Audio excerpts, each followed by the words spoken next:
తప్పకుండా కొట్టేయాలి. బీజేపీ కొట్టేయాలి మన్మరాలకి. వేసావా? పువ్వు గుర్తు కంపల్సరీ వేయాలి. కమలం పువ్వు గుర్తు కోటే. అన్నా భారత్ మాతా కీ జై శ్రీరామ్. నరేంద్ర మోడీ గారి నాయకత్వం. కమలం పువ్వు గుర్తుకే. భారత్ మాతా కీ జై.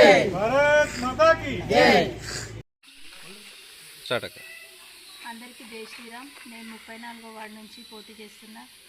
అందరి ఇళ్లకు ప్రచారానికి వెళ్తే స్పందన చాలా మంచిగా వస్తుంది. ఇంకొకటి ఇక్కడ రోడ్లు కొంచెం ఇష్యూస్ ఉన్నాయి. ఇంకొకటి సీసీ కెమెరాలు లేవు, అదొకటి. ఇంకా పార్క్ ఉంది, అవన్నీ నేను చేస్తానని చెప్పిన. ఇంటింటికి పోతుంటే ప్రచారం ఎట్లా సాగుతుంది అక్క? చాలా మంచిగా ఉంది, స్పందన అయితే మంచిగా ఉంది. ఇట్లనే మీరు మంచిగా చేయండి. ఈ సమస్యలని చెప్తున్నారు, సీసీ కెమెరాలది, పార్కుది కానీ సమస్యలు చెప్తున్నారు. అవి మేము పరిష్కరిస్తామని చెప్తున్నాము. మీరు ఫస్ట్ గెలవగానే ఏం చేస్తారు పని?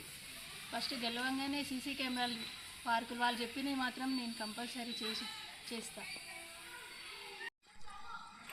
వికారాబాద్ పట్టణ ప్రజలకు నమస్కారం. ఇవాళ ముఖ్యంగా వికారాబాద్ ప్రజలు గమనించాల్సిన విషయం ఏంటంటే, అభివృద్ధి కోసం ఓటేయాల్సిన అవసరం ఎంతైనా ఉంది. గతంలో 10 ఏళ్ళు బీఆర్ఎస్ ప్రభుత్వం చేసింది, రాష్ట్రాన్ని అప్పులపాలు చేసింది. ఇవాళ కాంగ్రెస్ 2 ఏళ్ల లోపలనే దివాలా తీసింది. అదే కాకుండా మనకు పార్టీలోకి విచ్చలవిడిగా ఎట్లంటే అట్లా ఒక సంతలో పశువులను ఉన్నట్టుగా పార్టీలు చేస్తున్నాయి. గతంలో బీఆర్ఎస్ ప్రభుత్వం అధికారంలో ఉన్నప్పుడు కాంగ్రెస్ పార్టీ ఎమ్మెల్యేలను కానీ కౌన్సిలర్లు కానీ ఏదో విధంగా కొనుగోలు చేసింది.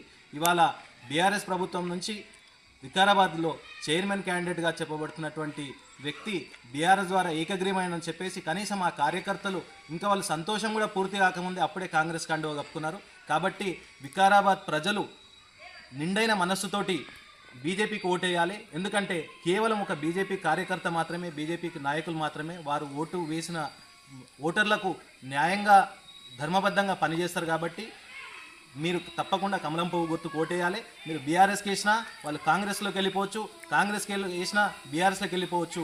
గతంలో మీరు చూడొచ్చు, గత ప్రభుత్వం లోపల రాజాసింగ్ గారు ఒకే ఒక్క ఎమ్మెల్యే ఉన్నా కూడా ఒక్కడే టైగర్ లాగా ఫైట్ చేసి ప్రభుత్వానికి ముచ్చమటలు పట్టించిన సందర్భాన్ని చూసాం. ఇవాళ 8 మంది రాష్ట్రంలో బీజేపీ ఎమ్మెల్యేలు ఉన్నా కూడా బీజేపీలోనే ఉన్నారు.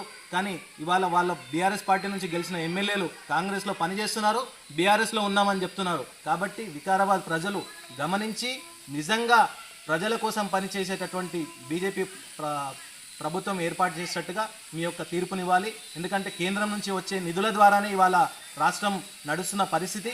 ఇవాళ అత్యవసరంగా ఎన్నికలు కూడా సంవత్సరం అయింది, పాలకమండలి అయిపోయిన తర్వాత కూడా అత్యవసరంగా 15th ఫైనాన్స్ కమిషన్ నిధులు ఆగిపోతాయని చెప్పేసి అత్యంత తొందరగా ఎలక్షన్స్ పెట్టడం కూడా జరిగింది. అది ప్రతి ఒక్కరి ప్రజలకందరికీ కూడా తెలుసు. 15th ఫైనాన్స్ కమిషన్ నిధుల కోసమే అత్యవసరంగా మున్సిపల్ ఎన్నికలు జరుగుతుంది.